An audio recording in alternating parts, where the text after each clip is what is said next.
Hello guys, hi everyone, welcome to my channel. આજે આપણે એક સરસ મજાની રેસીપી જોવાની છે.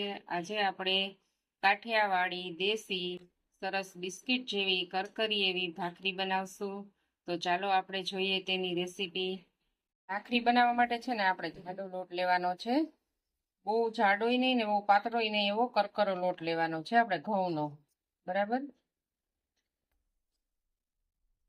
આપણે એક ત્રાસમાં લઈ લેશું ઘઉંનો જાડો લોટ.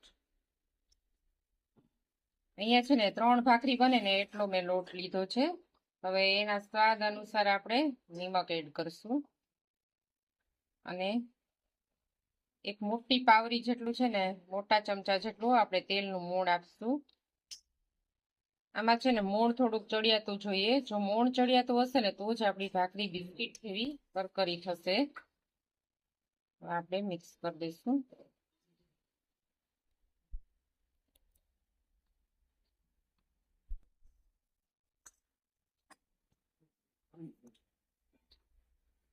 મેં ધીમે ધીમે આપણે છે ને આવી રીતે પાણી નાખતા જશું અને કઠણ લોટ બાંધવાનો છે. આપણે ઢીલો લોટ બાંધશું ને તો આપણી ભાખરી છે ને સરસ કરકરી નહીં થાય, ક્રિસ્પી નહીં થાય.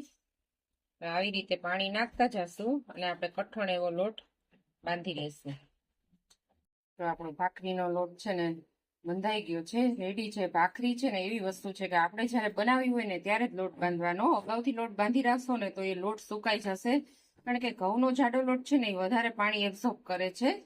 એટલે હવે આને આપણે 5 મિનિટ રાખી અને પછી આપણે ભાખરી બનાવશું. તો આપણે છે ને ભાખરીના માપનું બોયણું વાળી લીધું છે. હવે આપણે એને વણી લેશું. ભાખરીને છે ને આમ કિનારીએથી વણવાનું, એટલે એક સરખી થાય બધી. હવે આવી રીતે છે ને આપણે એને વાળી લેશું. ભાખરી છે ને થોડી જાડી રાખવાની.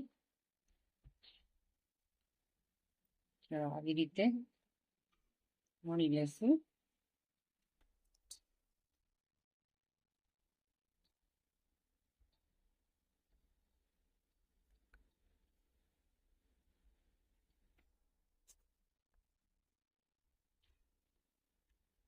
ભાખરી છે ને આમ થોડીક જાડેરી હોય ને એ સરસ બિસ્કિટ જેવી લાગે છે.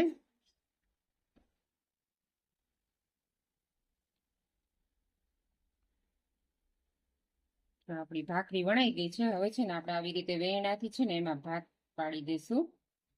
એટલે પછી આપણે ભાખરીને આમ સરસ શેકી લેશું ને એટલે ભાત એવી સરસ દેખાશે. આવી રીતે વેણાથી કરી દેવાનું, ડિઝાઇન પાડી દેવાની. તો હવે આપણે છે ને આ ભાખરીને ચોળવી લેશું, શેકી લેશું. જો અહીંયા ભાખરીમાં છે ને આપણે આ પેલું પડ છે ને ધીમા તાપે થોડું આછું એવું બ્રાઉન રંગનું ચોળવશું.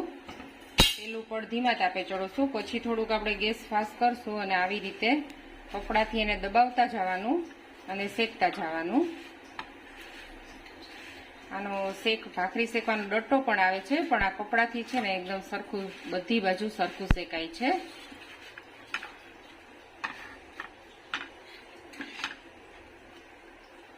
આવી રીતે આપણે દબાવી અને આવી રીતે શેકવાની છે ભાખરી.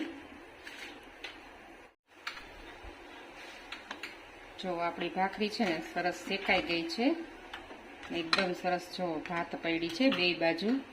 હવે આપણે બીજી ભાખરી શેકી લેશું. જો આપણી બંને ભાખરી છે ને શેકાઈને રેડી થઈ ગઈ છે. ભાખરીને છે ને આપણે આવી રીતે ધીમો ફૂલ ગેસ કરી અને ધીમે તાપે સરસ કપડાથી શેકવાની છે. શેકવામાં આપણે ઉતાવળ નથી કરવાની, નહીતર આપણી ભાખરી છે ને કરકરી બિસ્કિટ જેવી નહીં થાય. હવે આપણે આમાં ઘી લગાવી દઈશું.